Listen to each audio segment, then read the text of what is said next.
Hello everyone, welcome to my English course. This is lesson 1. Today I want to talk about something in English. Let's start with am. Am is an abbreviation for the word I am. It is used in combination with other words to tell someone about yourself, to describe something you are doing. Let's see some example. I'm so tired. I'm so tired. Please repeat after me to improve your pronunciation. Here are some examples. This picture is about tired. I'm so tired. I'm so tired. Also, we have this picture about confused. I'm confused. I'm confused. This picture, I'm happy. I'm happy. I'm hungry. I'm hungry. I'm nervous. I'm nervous. I'm nervous. I'm thirsty. I'm thirsty. I'm 23 years old. I'm 23 years old. You can also add descriptive words with such as extremely, very, terribly, super. Those are called descriptive words. Let's read the examples. I'm extremely tired. I'm extremely tired. I'm very happy. I'm very happy. I'm terribly hungry. I'm terribly hungry. I'm super excited. I'm super excited. I'm very nervous. I'm very nervous. And in this slide, I will talk about using am with in, at, and on. Let's see what is the difference between using am with those prepositions. Describe an action you are doing. Most commonly, you would use the word in when entering a physical location such as a room or a building. Here are some examples. I'm in the shower. I'm in the shower. I'm in the lobby. This is lobby. I'm in the lobby. I'm in a car. I'm in a car. I'm in a house. I'm in a house. I'm in a school. I'm in a school. Using the word at helps to tell someone where you are currently are.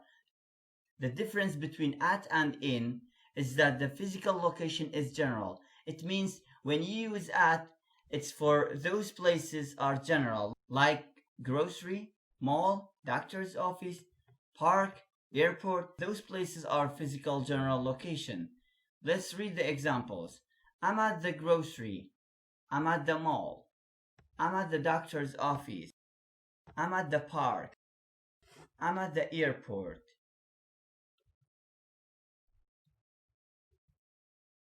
However, in some cases, you can use at and in interchangeably. It means you can use both of them. For example, I'm at the mall.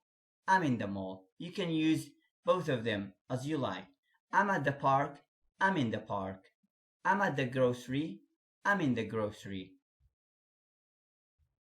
Using the word on is referring to non-physical location, such as your time being utilized by something else.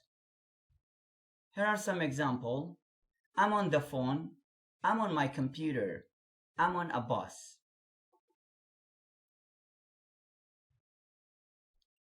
We have another topic here, I'm good at. It means you are good at doing something. Again, am is used here as I am. Good at informs someone what you excel at, proficient, and are comfortable doing. Here are some examples. You can pronounce I'm good at like I'm good at in American accent. If you want to speak fast, you can say I'm good at.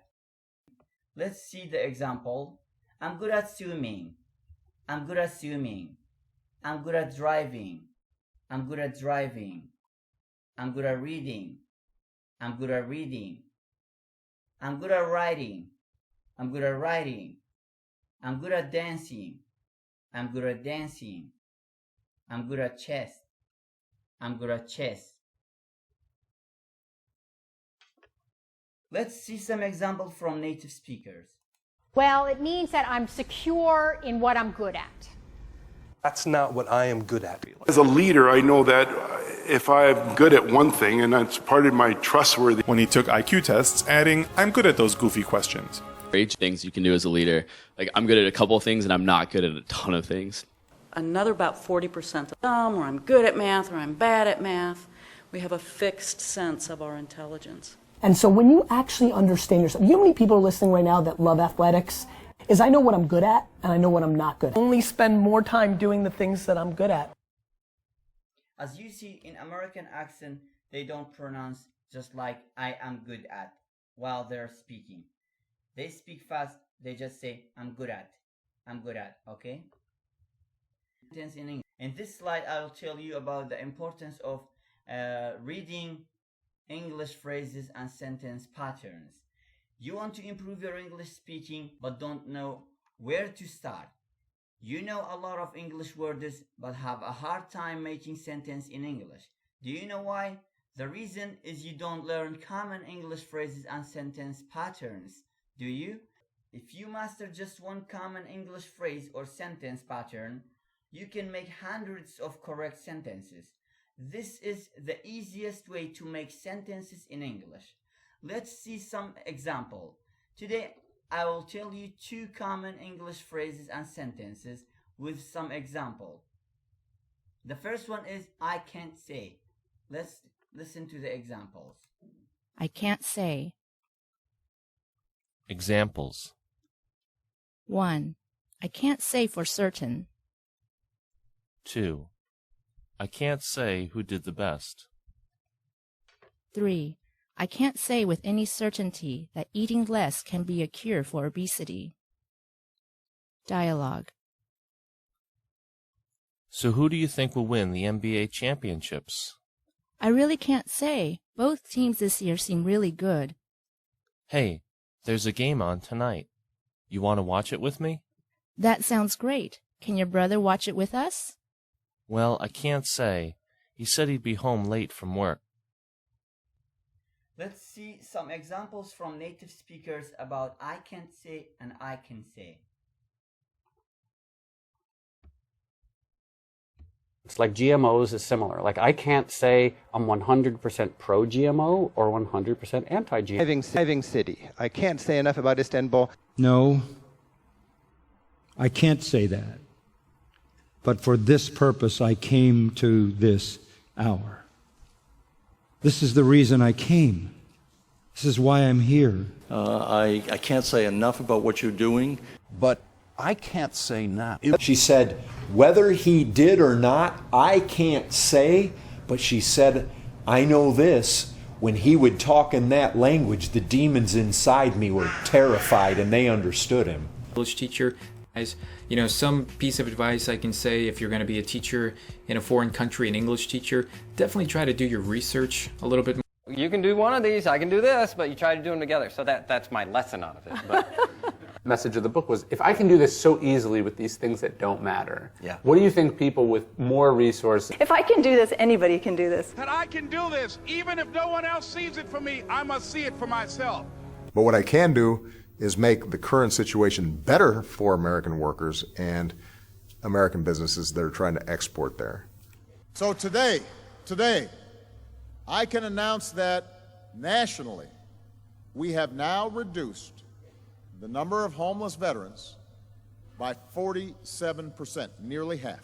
Also, we have this sentence, I can hardly believe. Let's see some example. I can hardly believe that. Examples. 1. I can hardly believe that he is deaf. He can understand us so well. Number 2.